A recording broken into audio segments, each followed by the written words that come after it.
Saya akan ngaji tentang betapa mudahnya berbuat baik dan betapa mudahnya bersosialisasi yang jadi kebutuhan sosial masyarakat. Kemudian di saat yang sama sebagai kebaikan menurut Islam. Ini saya baca kitab yang sangat otoritatif, yaitu kitab Sahih Muslim, di mana kita tahu dalam Islam pegangan ahli sunnah wal jamaah juga pegangan ulama seluruh dunia adalah Al-Kutubus Sittah, kitab 6 diantaranya yang hadis Bukhari Muslim. Di sini ketika Nabi ditanya tentang beberapa kebaikan, yaitu dari pertanyaan ayul a'mali afdal, amal apa yang terbaik, diantaranya Nabi menyebut sekian: iman billah, iman kepada Allah Ta'ala. Kemudian ini yang penting dilakukan semua pemimpin, oleh bupati, oleh wakil bupati, oleh seluruh pemimpin, baik struktural maupun kultural, maupun pemimpin kecil, yaitu di keluarga. Yaitu Nabi ngendikan di antara misi Islam adalah memperdekakan budak. Kemudian ada yang lagi tanya lagi, fa'illam af'al. Lalu dari sekian kebaikan yang butuh biaya itu saya tidak mampu melakukan ya Rasulullah. Kalau nyumbang masjid saya tidak mampu. Kalau berbuat bikin fasilitas umum saya tidak mampu. Ada yang sekian pertanyaan dari sahabat, kalau misalnya kebaikan yang butuh biaya kami tidak mampu, termasuk di sini disebutkan kemampuan berhaji, kemampuan zakat, kemampuan sedekah. Kalau semua itu kami tidak mampu ya Rasulullah. Kata Nabi, tu'inu soni'an aw tasna'u li akhraq. Ini di Sahih Muslim di bab iman dengan judul Babu bayani kaunil iman billah afdalal a'mal. Kalau saya tidak mampu semua melakukan itu ya Rasulullah, yaitu melakukan kebaikan yang butuh biaya. Kayak bangun masjid, bangun jalan, bangun fasilitas-fasilitas publik. Tu'inu soni'an aw tasna'u li akhraq. Tu'inu nulungi sira soni'an ing wong sing ahli sun'ah, ahli kreatif atau ahli, kalau orang sekarang itu bilang dia pekerja. Dia pekerja rumahan atau production house atau apa saja. Aw tasna'u li akhraq. Atau kamu membantu orang yang tidak punya pekerjaan. Terus sahabat masih tanya, aro'aita indo'iftu an ba'dil amal. Kalau semua kebaikan aktif saya tidak mampu melakukan ya Rasulullah, kebaikan menolong orang lain, kebaikan yang bersifat aktif. Jawabnya Nabi, dan ini pegangan saya, pegangan kita semua, panduan dari Rasulullah SAW, Nabi ngendikan, takufu syarroka anin nas fa innaha shadaqatun minka ala nafsik. Ya, saya ulang lagi, takufu syarroka anin nas fa innaha shadaqatun minka ala nafsik. Kamu dalam berislam cukup menjaga supaya kejelekan kamu tidak punya imbas pada orang lain. Ya, ini penting dalam Islam. Jadi kalau tidak bisa berbuat baik, potensi keburukan kita jangan sampai menimpa orang lain. Keburukan itu bisa kejahatan kriminal, bisa kejahatan pidana atau merugikan orang lain, atau kejahatan yang tidak sampai kriminal tapi mengganggu orang lain. Misalnya contoh gampang ini, saya sumpek-sumpeknya sendiri ingin jalan-jalan, main di teman yang di jam kerja. Ini kan sumpek-sumpeknya saya sendiri ingin hiburan, terus wisata atau dolan ke teman yang sebetulnya saat itu dia mungkin ngaji atau kerja atau harus memenuhi kewajiban cari nafkah. Gara-gara nemuin saya, akhirnya dia dikomplain sama majikannya, atau gara-gara nemuin saya, dia akhirnya tidak ngaji sama santrinya, atau gara-gara nemuin saya, dia terganggu aktivitasnya. Itu juga tidak boleh, karena berarti keburukan kita punya akibat pada orang lain. Jadi kaidah dalam Islam itu kalau tidak berbuat baik, potensi keburukan kita ini jangan sampai menimpa orang lain. Sehingga di sini Islam menyarankan uzlah. Uzlah itu nyepi. Jadi misalnya kita baru penat, baru bawaannya itu emosi, baru gak suka kumpul orang, itu ya sebaiknya jangan jalan-jalan, karena di antara kebaikan Islam itu tabassum, senyum, atau talqatu wajhin, ceria. Tapi karena kita mungkin jatuh kredit, jatuh hutang, atau punya masalah keluarga, sehingga bawaan kita itu emosi. Nah, dalam seperti ini sebaiknya uzlah, menutup diri. Sehingga kata Rasulullah SAW dalam zaman akhir, di antara kebaikan itu kamu meninggalkan manusia, aktivitasnya, kemudian watada'un nas min syarrik, kamu meninggalkan manusia supaya nggak kena keburukan kamu. Jadi ada momen, ada saat di mana kita mungkin kalau ketemu orang itu bawaannya ingin sengak, ingin ngomong yang nggak enak, atau kita baru penat, itu sebaiknya uzlah saja, mengurung diri di kamar atau isolasi sendiri, karena bawaannya baru emosi. Nah, ini yang jarang dipraktekkan. Kalau sekarang malah banyak yang saat susah, malah bawaannya ingin namam, ingin apa, menvonis orang lain atau ngadili orang lain. Padahal pesannya Nabi, kalau semua kebaikan aktif tidak bisa kamu lakukan itu, takuffu syarra ka'anin nas fa innaha shadaqatun minka ala nafsik. Sehingga keburukan kita, ya saya ulang lagi, keburukan kita yang ingin emosi, ingin apa, itu tidak punya akibat orang lain. Di sini kearifannya Rasulullah SAW, beliau masyhur ngendikan, layak dilqadi wa ghadban. Jangan sampai seorang hakim bikin keputusan ketika emosi, karena bawaannya orang emosi itu pasti nggak terkontrol intelektualnya, nggak terkontrol nuraninya, nggak terkontrol semua sifat baiknya. Itu kalau punya keputusan bahaya sekali. Sehingga Nabi dari awal ngendikan layak dilqadi wa ghadban. Orang yang sedang emosi tinggi jangan bikin keputusan penting. Kemudian oleh ulama diteruskan juga jangan bikin keputusan penting orang yang sangat lapar, atau yang sangat kenyang, atau yang sangat ngantuk, atau yang super sibuk. Jadi hal-hal yang potensi buruk dalam mengambil keputusan itu harus ditinggalkan. Sehingga misalnya bupati atau wakil bupati kalau sedang tidak nyaman dengan suasana apa, nggak boleh rapat kemudian memutuskan keputusan penting. Begitu juga kiai dan semuanya. Nah, ini yang supaya otoritatif. Kenapa saya bawa kitab itu logikanya jelas ya. Kita sebagai dai, sebagai ustadz, atau sebagai mubalek, atau sebagai siapa saja, yang ingin kita wariskan ke umat Rasulullah adalah dawuh-dawuhnya Nabi. Dan kalau kita ngaji tidak pakai kitab, itu sebenarnya umat kita jejali dengan pikiran kita, dengan ide kita. Jangan-jangan ide kita, pikiran kita ini tidak mewarisi pikiran Islam, tapi pikiran kita atau emosi kita. Tapi kalau kita baca kitab, artinya umat ini berhak mendapat apa yang diteladankan dan disabdakan oleh Rasulullah SAW. Tapi kalau kita, itu pasti inginnya itu kita. Misalnya kita Bupati Banyuwangi, mungkin kita akan cerita Banyuwangi dengan asik. Tapi bagi daerah lain, apa urgensinya bagi saya? Begitu juga kalau kita kiai, mungkin kita akan cerita fadhilnya kiai. Tapi bagi orang lain yang keutamaannya jadi pekerja, jadi satpam, jadi guru, jadi pegawai negeri yang adil. Sehingga subjektivitas kita ini akan tinggi. Tapi kalau kita sebagai kiai baca hadis, maka umat ini mendapatkan panduan dari Rasulullah SAW. Nah, dari sekian panduan itu, kata Nabi, jika Anda tidak bisa berbuat kebaikan aktif, maka kebaikan yang harus Anda lakukan adalah potensi kejelekan kamu jangan menimpa orang lain. Makanya saya berkali-kali bilang, saya ini termasuk kiai yang jarang main ke alumni. Karena tadi, kadang-kadang alumni itu sudah mau kerja di tempat kerjanya, atau mau janjian ngantar anaknya sekolah. Gara-gara ada saya, mungkin semua itu dibatalkan. Sehingga silaturahim itu juga harus dimanage supaya tidak mengganggu haknya orang yang kita silaturahimi. Jangan sampai silaturahim jam 9, saatnya orang kerja, kemudian dia dapat peringatan dari pabriknya gara-gara sering didolani kiainya. Itu kan jadi ribet. Atau kiai karena sering didolani terus tidak ngaji, metu tamu terus, itu kan jadi ribet. Apapun itu, sehingga orang itu harus berpikir perilakunya itu tidak punya akibat la doror wala diror. Jangan mengganggu dirinya, juga jangan mengganggu orang lain. Ini oleh Nabi disebut takuffu syarra ka'adin nas fa innaha shadaqatun minka ala nafsik.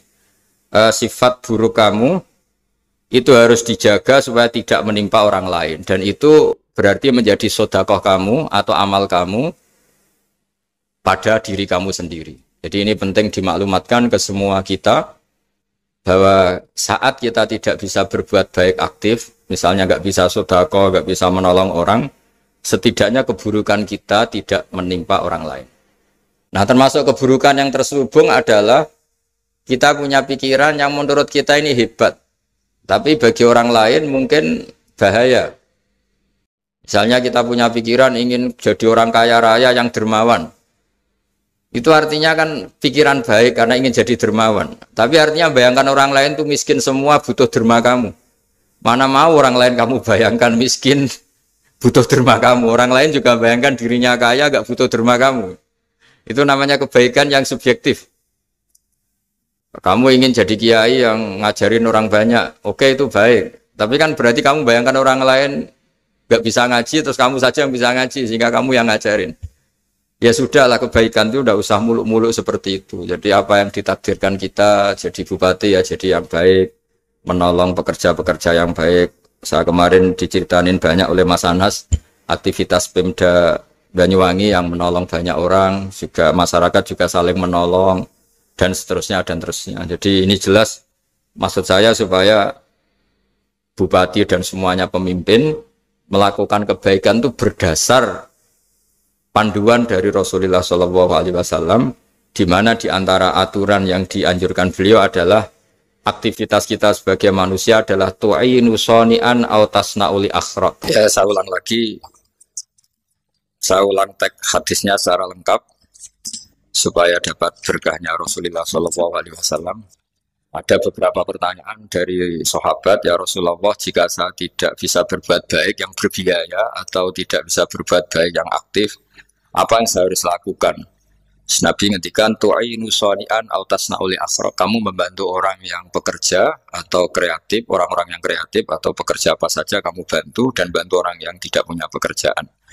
Terus ditanya lagi, qultu ya Rasulullah ara'aita in dha'iftu an ba'dil amal. Bagaimana kalau itu pun saya tidak bisa ya Rasulullah? Terus Nabi ngendikan tafuqifu syarraka anin nas fa innaha shadaqatun minka ala nafsik. Yang penting keburukan kamu tidak menimpa ke orang lain, dan itu bagian dari sedekah kamu. Nah, perlu saya ingatkan ke semua kita lah. Makanya pentingnya membaca umat Islam dengan ilmu usul fikih. Saya berkali-kali bilang, jika ada seseorang tidur, itu jangan kamu baca sebagai tidur yang meninggalkan tahajud, meninggalkan sholat qiyamul lail, meninggalkan wiridan di malam hari. Tapi juga bacalah saat itu dia tidak dugem, tidak maksiat, tidak narkoba. Sehingga barokahnya ilmu itu ada respek pada umat Islam yang tidur. Karena tidur itu juga ada fungsi meninggalkan sekian maksiat, sekian kriminalitas. Tapi kalau kita kulino tidak baca dengan ilmu, maka melihat orang tidur itu ya kayak meninggalkan tahajud, meninggalkan wiridan, meninggalkan qiyamul lail. Sehingga bawaannya kita ini akan kurang respek. Tapi kalau kita membacanya dengan ilmu, orang yang tidur di malam hari, maksudnya ya sudah sholat isya, itu ada sekian potensi maksiat yang dia tinggalkan. Dia tidak ngerasani orang, tidak adu-adu orang di medsos, dia tidak dugem, tidak meninggalkan. Pokoknya ada sekian kebaikan dalam saat tidur itu. Ini barokahnya ilmu. Tanpa ilmu kita tidak bisa respek seperti ini. Karena bawaannya akan, oh ini malam-malam tidak tahajud, tidak wiridan, tidak apa. Tapi kalau kita dengan ilmu, itu akan membaca dengan tidur, artinya orang tidak maksiat, tidak dugem, tidak ngerasain orang, tidak ngata-ngatain orang. Nah di sini Sadaqallahul Azim ketika ngendikan wa min ayatihi manamukum billaili wan nahar. Termasuk ayat Allah itu orang tidur. Maksudnya tidur yang dengan dimaknai positif tadi, bisa istirahat, bisa meninggalkan maksiat, bisa apa-apa. Nah ini di sini hebatnya Rasulullah SAW ketika beliau memandu kebaikan. Di antara kebaikan itu apa? Takufu syarroka anin nas fa innaha shadaqatun minka ala nafsik. Kamu, potensi buruk kamu atau keburukan kamu jangan sampai menimpa pada manusia, pada orang lain, dan itu bagian dari sedekah kamu. Ya, saya mohon maaf sama Bu Bupati, sama semua Pemda, sama Wakil Bupati karena saya tidak bisa lama-lama.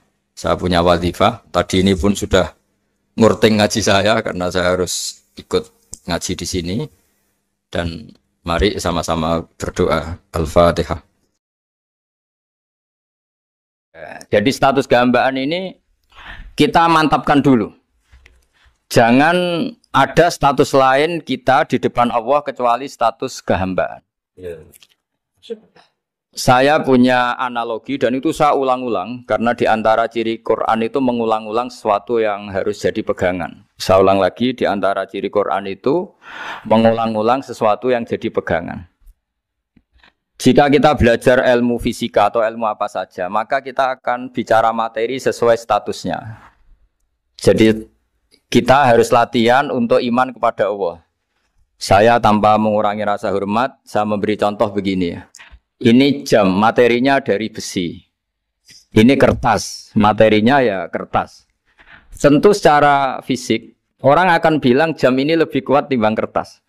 Dan itu pasti dibenarkan dari segi materi. Tapi kalau Anda beragama dan Anda tahu bahwa pengendali alam raya ini Allah Ta'ala, maka kamu akan bilang, terserah Gus Baha. Gitu.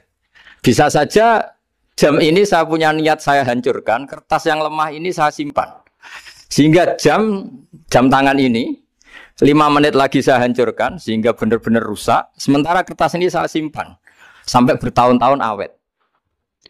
Nah, kira-kira seperti itulah ilmu manusia. Sesuatu yang kita sangka kuat, ternyata Allah punya rencana menghancurkan itu. Dan yang kita sangka lemah, ternyata Allah punya rencana untuk mengabadikan itu. Nah, di sini pentingnya iman, lahu maqalidus samawati wal ardh. Hanya Allah yang mengendalikan semua. Jadi jangan mentang-mentang kita punya ilmu bahwa materi besi itu lebih kuat timbang kertas, terus kita pastikan bahwa besi lebih awet ketimbang kertas. Kita sisakan satu keyakinan, terserah Allah, terserah pengendalinya. Nah itu agama, bilang terserah pengendalinya itu agama. Ya mungkin tadi aja problem sinyal, saya ulang lagi. Ibarat saya ini megang jam tangan, yang materinya dari besi. Ini kertas yang materinya lemah. Tentu kita akan bilang bahwa jam atau besi lebih kuat ketimbang apa? Kertas. Tapi Anda salah. Anda harusnya ngomong bahwa terserah pengendalinya. Bisa saja saya punya rencana menghancurkan besi ini sehingga 5 menit lagi hancur. Dan saya ingin mengabadikan kertas ini saya simpan di tempat yang aman. Nah kira-kira agama itu bukan anti ilmu. Sehingga agama boleh kamu mengatakan besi ini lebih kuat ketimbang kertas. Tapi harus kamu tambahi dari segi materi. Tapi kalau dari segi pengendalinya maka kita jawab terserah Allah Subhanahu wa ta'ala. Nah ini di sini pentingnya beragama. Jadi meskipun Mars tuh kayak apa kuatnya, bumi, gunung kayak apa kuatnya. Ternyata gunung yang kita kira kuat, ternyata nyimpan magma yang potensi meledak. Yang gunung kecil, yang kelihatan dari pasir kecil yang tidak berdaya, ternyata nggak nyimpan magma, jadi nggak direncanakan untuk diledakkan. Itu, nah agama itu seperti itu, yang disebut di surat Yasin misalnya Allah itu siapa? Biyadihi malakutu kulli, yang dalam kendalinya itu semuanya di alam raya ini. Sehingga di kehidupan nyata juga sama. Ada orang yang nekuni ilmu ekonomi, tapi miskinnya Masya Allah. Ada yang gobloknya Masya Allah tapi kaya. Ada kiai yang punya doa banyak, hidupnya biasa. Yang nggak punya doa kaya. Itu saya pernah baca di sebuah hadis qudsi. Ada riwayat begini. Nabi Musa ketemu Allah ditanya. Limadha kata Allah. Kenapa saya memberi rezeki orang yang bodoh? Mak itu orang yang bodoh sekali. Kadang tak ciptakan dia jadi orang kaya. Dan yang pintar ekonomi kadang tak ciptakan jadi orang miskin. Si Nabi ini tanya, kenapa ya Allah? Supaya dia tahu yang mengendalikan rezeki itu saya, bukan ilmunya dia. Jadi banyak orang, misalnya kita yang pintar, dipekerjakan orang yang nggak pintar. Yang punya pabrik tidak pintar, mengerjakan orang yang pintar. Jadi ya kira-kira agama itu seperti itu. Sehingga dalam kita beragama itu yang paling ditekankan itu tawadhu. Tawadhu itu merasa sopan atau memang sopan betul. Kalau dalam Ihya disebut sekiranya Anda tidak bisa tawadhu secara rasa, tawadhulah secara ilmu. Saya ulang lagi ya, sekiranya Anda tidak bisa tawadhu secara rasa, tawadhulah secara apa? Ilmu. Karena ilmu itu akan abadi. Saya beri contoh begini, saya ini kan misalnya kiai di kampung saya atau di kecamatan saya. Saya mungkin bisa merasa hebat karena saya tokoh di sini. Tapi pastikan sebelum ada saya yang bernama Baha ini, agama sudah jalan. Dan di daerah lain yang nggak kenal saya juga agama sudah jalan. Betapa tidak pentingnya saya di kawasan-kawasan yang nggak butuh saya atau di era yang sebelum ada saya. Nah dengan ilmu seperti itu orang pasti tawaduk karena dia tahu daerah yang nggak ada saya ternyata ya ada masjid, ada agama. Periode yang sebelum ada saya juga agama jalan. Sehingga kita tidak kumo luhur, wah kalau nggak ada saya agama nggak jalan. Zaman Wali Songo tidak ada saya agama ya jalan. Ekonomi juga gitu. Kalau Anda pakar ekonomi yang mensejahterakan rakyat, cara tawaduk itu kalau nggak bisa dengan rasa, dengan ilmu. Sebelum ada kamu banyak orang kaya. Banyak orang yang nggak kenal kamu juga kaya. Banyak periode yang saat itu udah ada Anda juga kaya. Berarti Anda ini tidak siapa-siapa. Makanya saya pernah didatangin seorang profesor. Ini kisah nyata. Gus, sebetulnya saya dengan bapak saya itu pinter mana. Bapak saya itu tidak tamat SD. Tapi saya bisa profesor. Saya ini profesor. Anak saya naik kelas saja sudah senangnya bukan main. Setidaknya ini orang bodoh bisa menciptakan orang pinter. Yang orang pinter kesulitan menciptakan orang pinter lagi. Nah, kalau kita tidak bisa tawaduk secara rasa, tawaduklah secara ilmu. Ikhlas juga gitu, saya sering ngajarkan ikhlas di beberapa kesempatan ngaji. Kalau Anda tidak bisa ikhlas secara rasa, ikhlaslah secara ilmu. Pasti bisa, bukan mungkin bisa, pasti bisa. Secara ilmu. Makanya di Quran disebut fa'lam annahu la ilaha illallah. Ilmu, fa'lam itu dari kata ilmu. Saya beri contoh, saya mulai kecil sampai sekarang. Sekarang saya sekitar umur 50 tahun. Mulai kecil sampai sekarang itu ya bilang kalau kertas ini putih. Itu ya ada yang gaji, ada yang bayar. Tapi saya selalu bilang kertas ini putih. Yang hitam ya saya katakan hitam, yang merah saya katakan merah. Kenapa? Karena itu fakta. Saya ulang lagi, karena itu fakta. Sehingga saya untuk mengatakan putih tidak perlu ada yang bayar. Sehingga ketika kita latihan sholat, latihan ibadah, dan mengakui Allah itu sebagai Tuhan kita akan malu. Loh, faktanya Allah itu kan Tuhan. Mau mengatakan fakta kok minta upah ini gimana? Kita mengatakan Allah Tuhan itu sama dengan mengatakan kertas ini putih. Sama-sama itu fakta. Sama seperti saya mengatakan Pak Jokowi itu presiden kami. Itu kan fakta. Masa nunggu kalau dikasih BLT katakan presiden. Kalau enggak ya enggak. Itu kan ribet jadi. Pak Manut misalnya rektor UGM. Mbok saya enggak digaji di sana atau enggak kerja di sana bilang kalau beliau itu rektor. Pak Ganjar gubernur Jawa Tengah. Mbok saya dikenal apa enggak ya beliau tetap gubernur. Lama sekali kita mengatakan fakta itu ikhlas. Ikhlas itu artinya enggak minta apa-apa. Karena kita ingin ngomong sesuai fakta. Nah Allah Tuhan itu fakta. Gitu. Nah kenapa untuk mengatakan Allah Tuhan nunggu? Dah saya ini Tuhan kamu.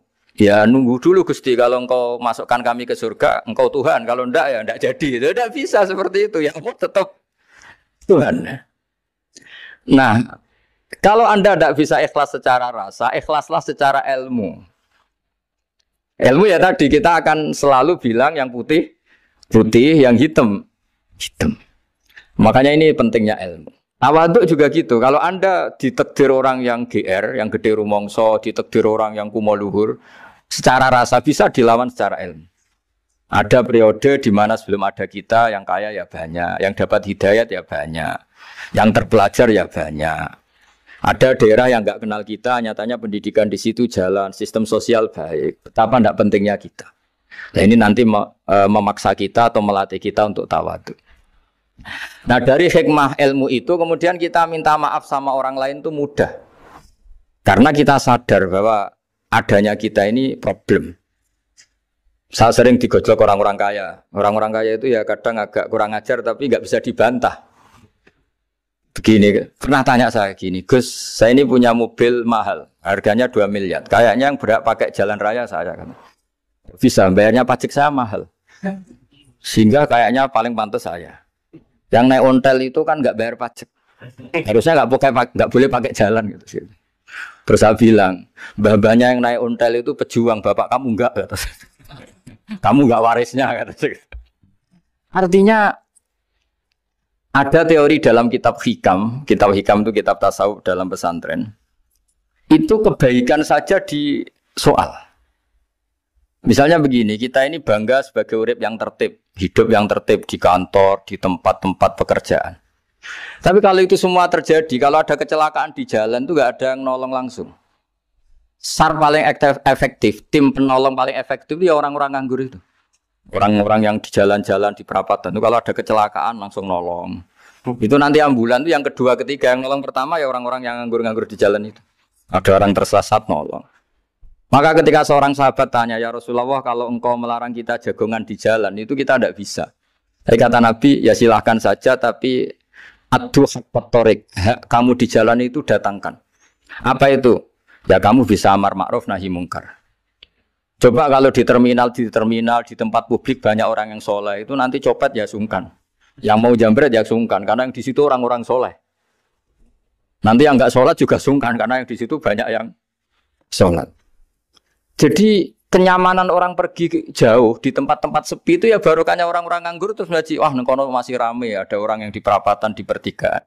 Bayangkan kalau ini orang-orang soleh, pasti itu nyaman. Karena wilayah publik dihuni orang-orang yang soleh. Tapi orang pasti bilang itu nggak tertib. Kita inginnya hidup ya tertib di kantor atau yang suka di masjid, di masjid.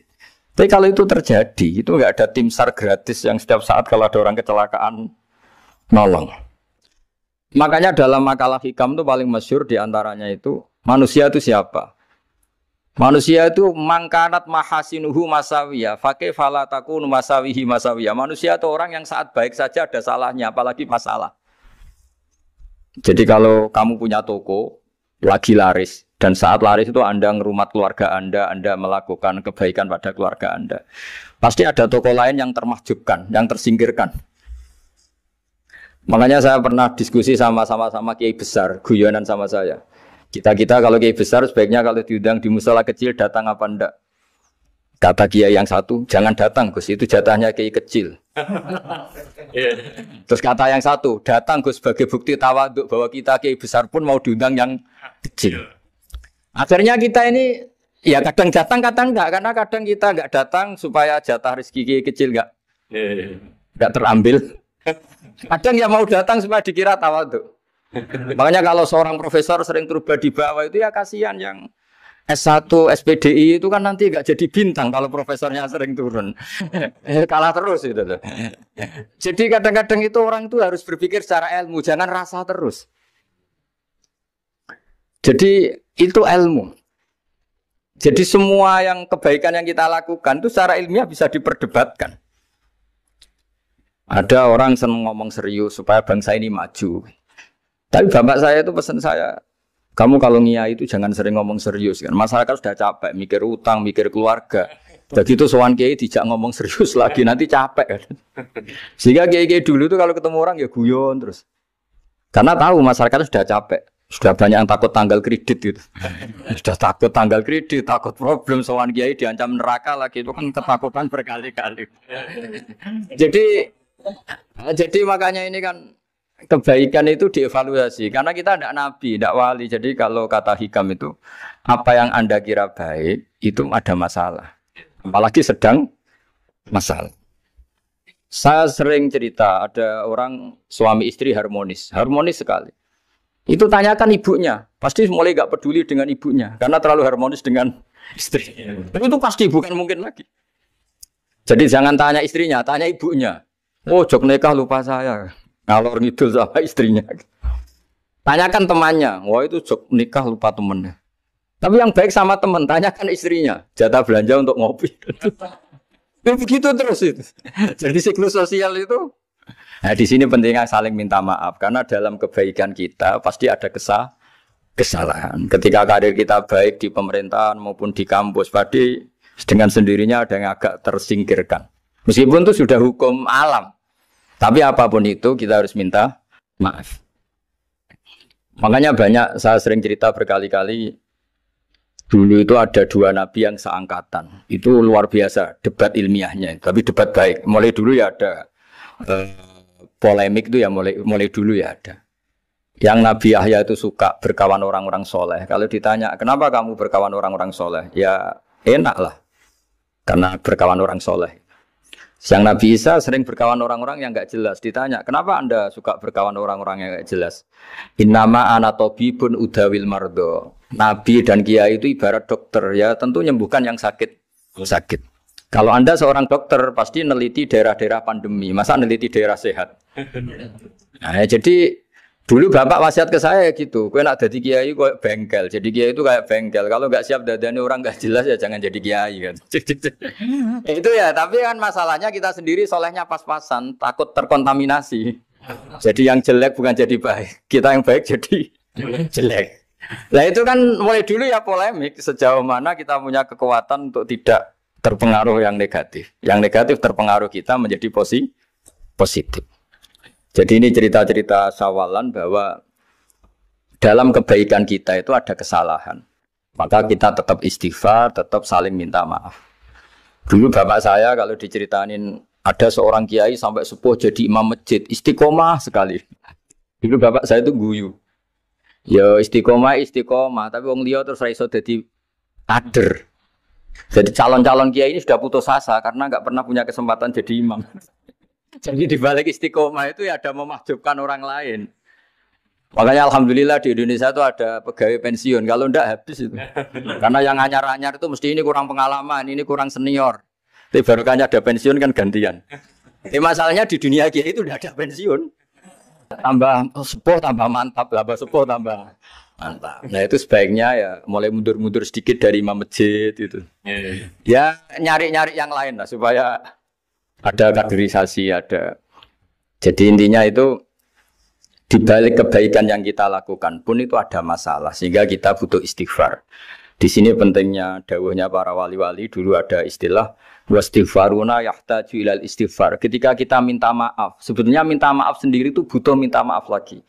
Minta maaf lagi itu butuh minta maaf lagi. Misalnya saya dengan Mas Hilmi ini akrab, pernah pakai uangnya misalnya. Itu kadang kita bayar itu malah tersinggung, kok kayak orang lain saja bayar. Minta maaf juga gitu, kalau kamu punya teman akrab, terus minta maaf resmi itu tersinggung. Kayak wong liya ae jaluk sepuro. Jadi kadang jaluk sepuro itu malah masalah. Itu kan sama, kamu punya teman akrab terus kalau mau main, assalamualaikum, sakit masuk nopo boten, angsal boten. Boleh enggak main, itu mesti teman kamu tersinggung. Kok kayak orang lain saja. Artinya ketika Anda merasa benar karena protokoler ketika masuk ke teman, ternyata itu salah. Teman kamu maunya enggak protokoler karena sudah akrab. Tapi ketika kita merasa akrab, ternyata selonang-selonang dianggap problem, kita tidak pernah tahu.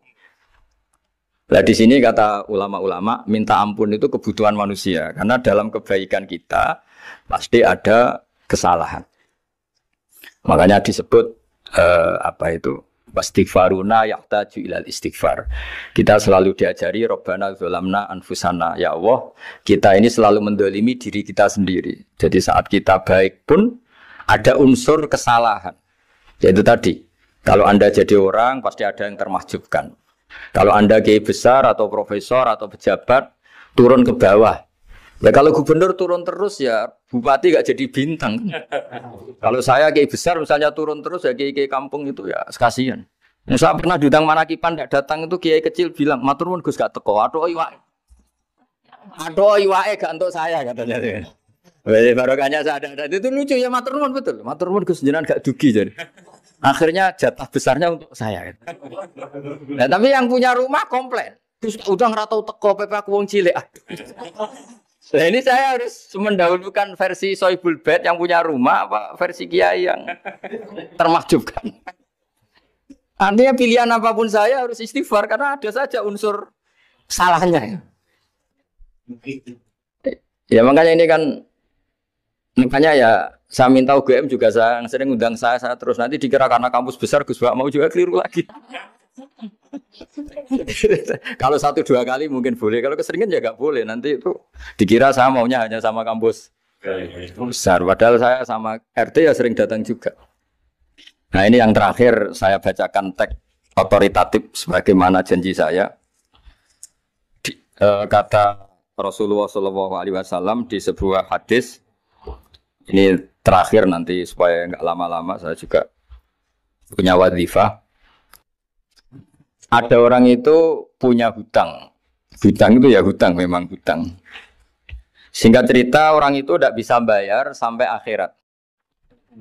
Dan aturannya Allah, orang yang punya hutang tidak bisa bayar ini harus diaudit, harus diselesaikan di akhirat. Kalau tidak bisa diselesaikan di dunia, diselesaikan di akhirat. Walhasil akhirnya di akhirat itu ditagih dan tidak mampu bayar. Karena di akhirat sudah tidak ada kredit, tidak ada ATM, tidak ada apa saja. Terus kata Allah, solusinya kebaikan kamu dikasihkan yang ngutangi. Ternyata kebaikan dia tidak cukup juga. Bayarnya apa? Kejelekan yang ngutangin dikasihkan yang utang. Kayak apa celakanya? Kebetulan yang ngutangi salahnya banyak, ini kan repot. Tapi Allah itu tidak suka kalau ada orang mukmin yang satu saudara kemudian masuk neraka karena saudaranya ini. Kata Allah, jika ini masuk neraka berarti disebabkan komplain atau ketidakikhlasan temannya yang mukmin. Masa orang mukmin menyebabkan mukmin yang lain masuk neraka? Allah tidak ingin. Makanya diantara nikmatnya beragama itu ukhuwah, persaudaraan. Baik persaudaraan atas nama iman atau atas nama kebangsaan atau atas nama kemanusiaan. Akhirnya si yang ngutangi ini tadi, jangan dibahasakan kreditur, nanti kita kayak bank, yang ngutangin nanti. Ya bahasa gampangnya yang ngutangin, karena tidak semua orang ngutangnya sama bank. Sama Allah ditunjukkan satu surga yang luar biasa. Nanti tak baca teks Arabnya ya, supaya dapat berkahnya bahasa Arab. Terus saking mewahnya surga itu, si yang ngutangin tanya, ya Allah itu untuk nabi siapa? Karena semewah itu pasti untuk kelas nabi. Atau untuk wali siapa? Katanya, terus kata Allah, sabda Allah, untuk siapapun yang mampu membeli. Lalu siapa yang bisa membeli surga semewah itu? Kamu bisa. Terus, dengan apa ya Allah? Kamu mengampuni teman kamu itu. Kamu bebaskan dari utangnya. Nanti tak kasih surga itu. Terus, akhirnya sama Allah, kata orang itu, ya Allah saya bebaskan. Ya sudah, kamu berdua masuk surga. Karena Allah tidak ingin ada kasus aneh. Dua orang mukmin ini kan bersaudara. Masa bersaudara kemudian yang satu menjadi penyebab masuknya neraka karena ini tidak mau memaafkan. Artinya kalau kita sawalan itu harus benar-benar mau memaafkan, karena kalau tidak Anda menjadi penyebab teman kamu masuk neraka. Jadi kita janganlah jadi orang mukmin yang menjadi problem bagi saudara kita. Jadi makanya saya itu berharap ada wali utang saya terus tidak bisa bayar, karena ini masih dibela-belain Allah ini. Karena Allah nggak ikhlas kalau ada walinya masuk neraka. Jadi kalau ada wali utang kamu, itu utangin saja, doain nggak bisa nyaur, no? Nggak bisa bayar. Nanti ini akan dibela-belain Allah di akhirat. Karena wali ini nggak pantas masuk neraka. Ya, jadi kalau ada wali utang kamu mau bayar, sudah tidak usah bayar, nanti di akhirat saja. Lah yang ribet kalau yang kamu utangin dia ahli neraka, kamu nagihnya disuruh masuk neraka. Nah, itu ribet itu. Sudah utang dia ahli neraka. Ya tak baca teksnya supaya ini ada di kitab Ihya halaman 197 juz 2. Status hadisnya waqala shahihul isnad. Kata Imam Hakim hadis ini shahihul isnad. Saya baca Arabnya nanti insyaallah sebagian ya supaya kelihatan teks aslinya di bab hukukul muslim. Nama Rasulullah sallallahu alaihi wasallam jalisun izdhika hatta badat sanayahu. Nabi ketika santai-santai duduk tahu-tahu tertawa sampai gigi depannya itu kelihatan. Jadi tertawa sangat sampai gigi depannya kelihatan. Yang notabene beliau sering hanya senyum, kali ini tertawa betul sampai gigi depannya kelihatan. Faqala Umaru radhiyallahu anhu ya Rasulullah bi abi anta wa ummi mal ladzi adhakaka. Apa yang bikin kau sampai tertawa seperti itu? Qala rajulani min ummati jasaya baina yaday rabbil izzah. Dua lelaki dari umatku sama-sama sungkeman nuntut keadilan di depan Allah. Jasaya itu sungkem, apa? Duduk bersimpuh itu kalau dalam bahasa Arab itu apa? Namanya jasiyah. Faqala ahaduhuma ya rabbi khudli madlamati min hadza. Faqala wa rudda ala akhika madlamata. Qala ya rabbi lam yabqali min hasanati syai'un. Faqala wa ta'ala li talib kaifa tasna'u bi akhika wa lam yabqa lahu min hasanati syai'un. Faqala ya rabbi falyahmil anni min auzari. Kalau kebaikannya dia tidak cukup, ya salah saya supaya dilimpahkan ke dia. Terus summa fadat aina Rasulillah sallallahu alaihi wasallam bil buka. Nabi di tengah-tengah cerita tuh nangis. Senangis-nangisnya karena habis seneng lalu nangis karena ini kan kebaikannya sudah dikasihkan habis cukup enggak cukup. Akhirnya kejelekan yang utangin ini diberikan. Makanya kalau kamu ingin masuk surga, utangi orang-orang soleh sebanyak-banyaknya. Dan doain nggak bisa apa? Nyaur. Tapi tak jamin orang soleh itu nggak suka utang. Karena hidupnya sederhana ini. Kayaknya saya tidak akan utang Mas Ilmi itu. Karena orang soleh itu hidupnya sederhana, pasti tidak butuh. Kalaupun utang paling ya untuk makan kan gampang nyaurnya apa? Terus kata Rasulullah, faqala inna dzalika yaumun azimun yauma yahtadun nasu fihi ila ayuhmala anhum min auzarihim. Terus fayaqulu wa ta'ala lil mutadzallim irfa basarak. Coba kamu lihat yang di sana itu ada apa?